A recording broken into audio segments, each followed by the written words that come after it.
Sugar cane, गन्ना, ज्याला आपण ऊस म्हणतो. भारतामध्ये उत्तर प्रदेश ऊसाच्या उत्पादनामध्ये अव्वल स्थान प्राप्त केलेलं राज्य आहे. महाराष्ट्र दुसऱ्या नंबरवर येतं. पण उत्तर प्रदेशच्या तुलनेमध्ये महाराष्ट्रामध्ये जी शुगर रिकव्हरी आहे ती जास्त आहे. भारतामध्ये शुगर रिकव्हरीच्या याच्यामध्ये बघितलं तर तामिळनाडू टॉपमध्ये येतं आणि त्याच्यानंतर महाराष्ट्राचा नंबर लागतो. कारण महाराष्ट्र एक काळ्या जमिनीचं क्षेत्र आहे, जिथं मुबलक पाणी उपलब्ध आहे. अशा ठिकाणी ऊस उत्पादन प्रामुख्याने घेतलं जातं.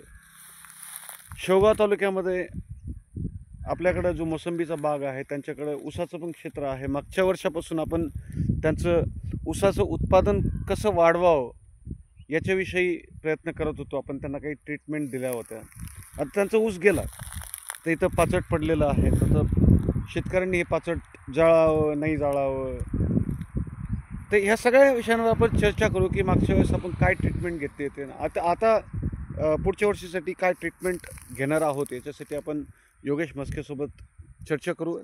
कारण त्यांनी याचं मार्गदर्शन केलं होतं मागच्या वर्षी कसं उत्पादन वाढवायचं आणि त्यांचं एकरी 90 टनाच्या आसपास उत्पादन झालं, जे की ॲव्हरेज त्यांचं 40-50 असायचं याच्या अगोदरचं. तर आपण योगेश मस्के सरांसोबत जाणून घेऊ की त्यांनी काय ट्रीटमेंट दिली होती आणि पुढं काय ट्रीटमेंट राहणार आहे. नमस्कार. नमस्कार.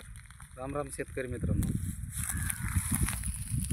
आज आपण शेवगाव तालुक्यातले प्रगतशील शेतकरी ज्यांचा संत्रा आणि मोसंबीचा बाग आपल्याकडे ट्रीटमेंटसाठी आहे. मागच्या 2 वर्षापासून आपण त्यांच्यासोबत आहोत. तर मागच्या वर्षी ते मोसंबीमध्ये आम्ही प्लॉटमध्ये व्हिजिट करत असताना नियोजन करत असताना ते म्हटले आपला ऊस पण आहे 5 एकर. ऊसाचं आपल्याला थोडंसं ॲव्हरेज येत नाही. मागच्या 2-5 वर्षात ॲव्हरेज घटलेलं आहे, 40-45 टनावरती आलेलं आहे. तर मग आपल्याला ऊसात काय नियोजन करता येईल. त्यांना म्हटलं ज्यावेळेस ऊस हार्वेस्टिंग होतो त्यानंतर आपण नियोजन चालू करू. मग हार्वेस्टिंग झाल्यानंतर आता तुम्ही जे बघताय आता ही पाचरट आहे. भरपूरसे शेतकरी काय करतात, हे पाचरट काडी लावून जाळून टाकतात. पण मागच्या 2 वर्षात मी यांना पाचरट जाळणं बंद केलेलं आहे. पाचरट कुठंच जाळायचं नाही, याला असंच ठेवायचं. याच्यावरती आपण SSP म्हणजे सिंगल सुपर फॉस्फेट दाणेदार जे पावडरमध्ये एकरी 5 गोण्या जर फेकून दिल्या आणि वरतून जर पाणी सोडलं तर हे बघा तुम्हाला आता हे भुगा झालेलं दिसतंय. ते भुगा होऊन जातं आणि एक प्रकारचं खत होतं. यानं जमीन पण भुसभुशीत होते. यानं ते शेतकऱ्याची संकल्पना आहे पाचरट राहिल्यानंतर विंचू होतात, हे होतात, ते काहीच नाही. पाण्यासोबत याचा पूर्ण भुगा होतं, ते डिझॉल्व होऊन जातं, पूर्ण मिक्स होऊन जातं मातीसोबत. तर हा एक फायदा होऊन जातो. आपली जमीन भुसभुशीत होते आणि ऊसाला खाली रूट मुळ्या अजून डेव्हलपमेंट करण्यासाठी जो कडकपणा येतो आपल्या ऊसाच्या सरीमध्ये तो कडकपणा कमी होऊन जातो. तर हे पाचरट जाळणं शेतकऱ्यांनी थांबावं. आणि मागच्या वर्षी आम्ही हे पाचरट न जाळता मागच्या वर्षी पण आणि यावर्षी पण तीच ट्रीटमेंट. आता पाणी सोडलं आहे थोडंसं, हे पाचरटचा भुगा कमी झाला तर यानंतर आम्ही याला एक स्प्रे करणार आहे. त्या स्प्रेमध्ये काय होणार आहे, याचे फुटवे वाढणार आहे आणि याचे जेवढे फुटवे वाढले का जे पातळ ऊस होतो ते अजून बेटं वाढून जातात त्याचं. म्हणजे तुमची इथंच ॲव्हरेजमध्ये तुम्हाला फरक दिसून जातो. कारण सगळे फुटवे सगळे डोळे फुटायला चालू होऊन जातात. तर हा फुटव्यासाठी एक स्प्रे करतो आपण. त्यानंतर थोडंसं अजून 1 महिना 6 महिन्यामध्ये प्लॉटवरती आल्यानंतर आपण त्याचे जे फुटवा जो निघतो तो स्ट्रॉंग होण्यासाठी आणि त्याचं पान वगैरे याची कार्यक्षमता वाढवण्यासाठी, मुळ्याची कार्यक्षमता वाढवण्यासाठी परत आपण एक स्प्रे देतो. असे 1, 2, 3 स्प्रेचा जोपर्यंत आपल्याला छातीपर्यंत ऊस येत नाही, खांद्यापर्यंत, त्याला आपण म्हणतो जावळं, बाळसं. तर त्या बाळसं आपण त्या ऊसाचं मोडून देत नाही, जेणेकरून ऊसाचा कोंब ठोमस राहतो. ऊस निघताना कांडीवर चांगला ताकदीत निघतो आणि ऊस नंतर भरण्यासाठी याच्यासाठी किंवा ॲव्हरेजसाठी चांगला राहतो. तर शेतकरी मित्रांनो एकदम सोपं नियोजन आहे. फक्त काय करा, सुरुवातीपासूनच जो आपला ऊसाचं हार्वेस्टिंग झालं किंवा जो ऊस काढणी झाली आपली त्या दिवसापासून आपण थोडंसं नियोजन करायचं. नियोजन व्यवस्थित जर झालं तर आपल्या ॲव्हरेजमध्ये नक्कीच वाढ होते. बऱ्याचशा क्षेत्रामध्ये आपण बघितो की पारंपरिकत रूपाने शेतकरी जे पाचरट जाळतात, तर हे पाचरट जाळण्यामुळं काय काय हानी होते. तर पर्यावरणाची हानी तर आहेच, पण ज्या ऊसाच्या पुढच्या वर्षीच्या उत्पादनामध्ये कमी कशी होते, म्हणजे पाचरट जाळण्याचे काय नुकसान आहेत सर? पाचरट जाळणे आता हे जे तुमचे सेंद्रिय कर्ब होऊ लागले आता जमिनीत सगळ्यात सुरुवातीला जे जमिनीची सुपीकता वाढवण्यासाठी हे पालापाचोळ्याचं जे खत होतंय ते खत तुम्हाला कुठंच मिळत नाही. ते आज तुमच्याकडे ऑलरेडी आहे पण तुम्ही ते नष्ट करतायत. म्हणजे हा एक दुष्परिणाम झाला. मी जाळतायत तुम्ही हो, तुमचंच खत जाळताय तुम्ही, ते गरजेचं आहे जमिनीसाठी, तेच तुम्ही हा एक तुमचा दुष्परिणाम झाला. त्यानंतर तुम्ही हे जे पेटून देता त्यावेळी काही कोंब असे असतात, समजा काही ऊस तुमचा वाळून जाण्याचे खाली जमिनीत असलेला, किंवा तुमचं काय होतं ऊसाला शेतकरी लोक पाणी बंद करतात लवकर. पाणी बंद केल्यामुळे जमीन वाळून जाते आणि काही जास्त अति जाळामुळं ते जिथून कोंब निघायची ती कोंब पण निघत नाही त्या प्रमाणात, पाहिजे त्या प्रमाणात फुटवे निघत नाही ते अतिउष्णतेमुळं. तर हे त्यामुळं शेतकऱ्यांनी हे टाळावं.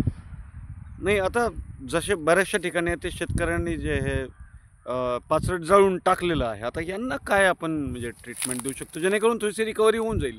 आता यांना ट्रीटमेंट आपण नवीन फुटवे चांगले निघण्यासाठी, जे आता फुटवेचे प्रमाण कमी होतं, आता काय होतं बऱ्याचशा वेळी सुरूचा ऊस, त्यानंतर दुसऱ्या वर्षातला ऊस आणि खोडवा, तर खोडव्यापर्यंत शेतकऱ्यांचा ऊस एकदम पातळ होऊन जातो. त्याचे दुष्परिणाम हेच आहे.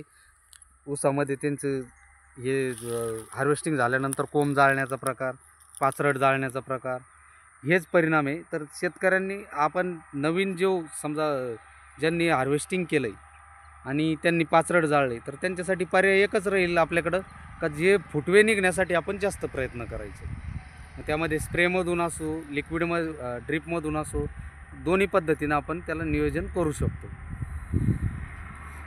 अजून ऊसाविषयी मस्के साहेब तुम्हाला काही बोलायचं आहे?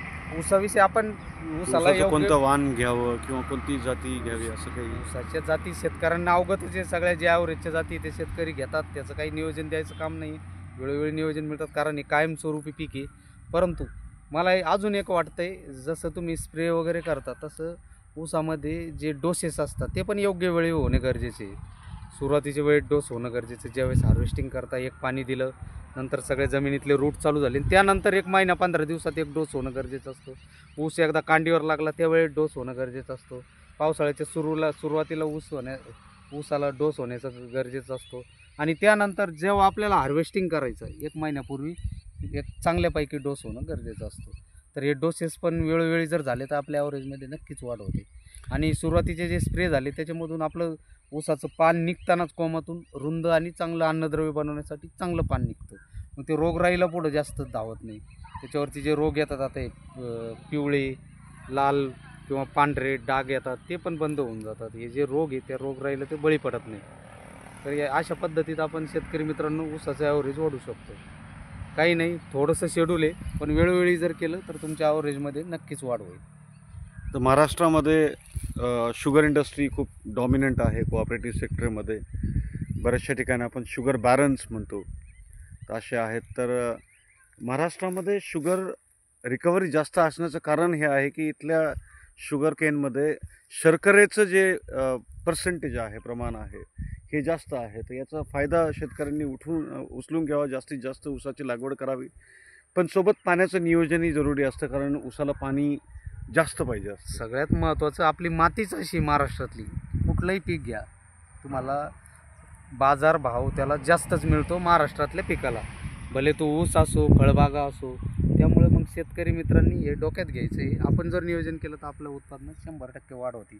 अति पाणी पण ऊसात चालत नाही, तुम्ही योग्य वेळी पाणी द्या. काय होतं आहे आता आपण भरपूरशा कॅनॉलच्या ठिकाणी बघितलं रोटेशन असतात, लोक त्यावेळेत इतकं पाणी सोडतात की तो ऊस त्याची जे डेव्हलपमेंटची स्थिती असते, वाढायची स्थिती असते, ते मंदावतो त्यावेळेत. मग त्या वेळेत मग त्याच्या वजनात घट येणे, त्याचं जे हाईट वाढायची त्याच्यामध्ये घट येणे, असे प्रकार वाढून जातात. मग जे योग्य पाणी, योग्य नियोजन, योग्य खताचं नियोजन, योग्य वेळी फवारण्या व्हायलाच पाहिजे. पहिल्यासारखं राहिलं नाही शेतकरी मित्रांनो, पाणी दिलं 1-2 डोस टाकले आणि खताचं ॲव्हरेज मिळालं नाही. आपण मातीची पोत खराब केलेला आहे जमिनीचा, अति आपला फर्टिलायझरचा उद्रेक झालेला आहे, वापर झालेला आहे. त्यामुळं आपल्याला आता सेंद्रिय खताकडं, सेंद्रिय कर्बाकडं जेणेकरून वळवणं गरजेचं आहे. आणि त्याच्यामध्ये हा एक उपाय आहे की पाचरट न जाळणे, याने आपल्या जमिनीतली सुपीकता अजून वाढू शकते. हा एक पर्याय मला त्याच्यामध्ये वाटतो आणि ते शेतकऱ्यांनी अवलंबावं. धन्यवाद मस्के साहेब.